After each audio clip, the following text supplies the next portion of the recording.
কচুর শাক ঢাকাতে দিয়ে দিয়েছি। এটাকে একটু ভাপিয়ে নেব, সুন্দর করে ঢাকা লাগিয়ে দেব।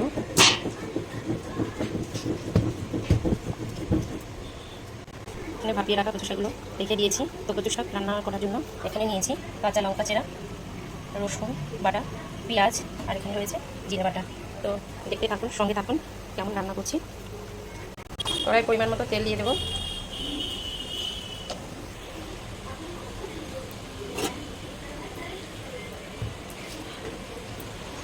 এরপর দিয়ে দেবো পাঁচফোড়ন, এরপর দিয়ে দেবো কাঁচা লঙ্কা চেরা, এরপরে দিয়ে দেবো তেজপাতা,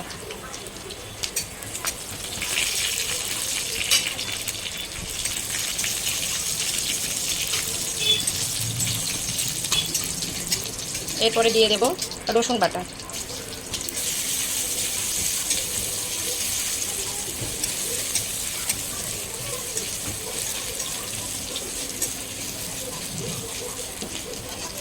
এরপরে দিয়ে দেবো পেঁয়াজ কুচি।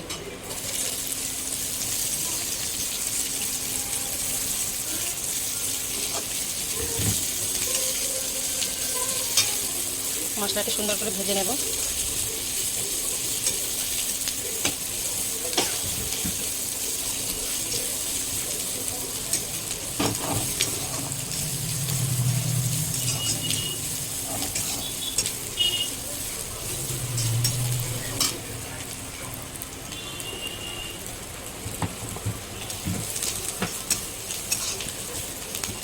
এরপরে দিয়ে দেবো পরিমাণ মতো হলুদ গুঁড়ো,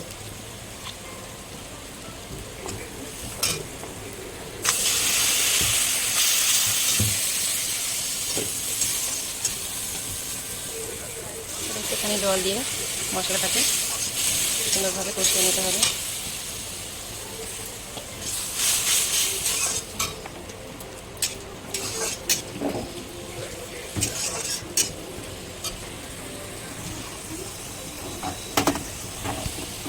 এরপরে এখানে রয়েছে বেটে রাখা কাঁচা জিরে, এর সাথে খুব সুন্দর করে মিশিয়ে নেব।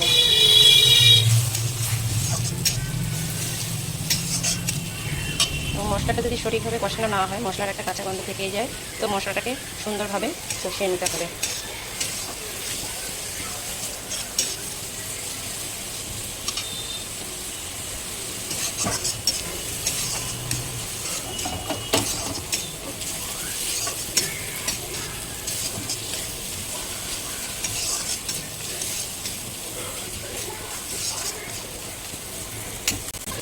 পুরোপুরি মশলাটা কষানো হয়ে গেছে। এবারে ভাপিয়ে রাখা কচু শাকগুলোকে দিয়ে দেবো। এটাকে খুব সুন্দর করে নাড়াচাড়া করে নেব।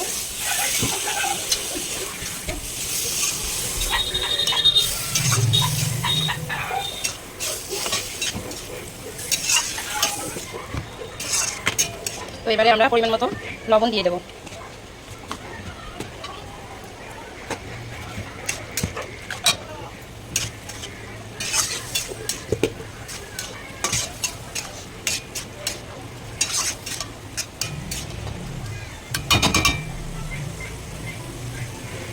আমার কচুর শাকটা হয়ে গেছে। তো আমি একটুখানি চিনি দিয়ে দিয়েছি। আপনাদের যার মতো যদি মিষ্টি খান একটুখানি দিয়ে দেবেন, আমার ভালো লাগে তাই একটুখানি মিষ্টি দিয়ে দিয়েছি। তো এখন তুলে নেব।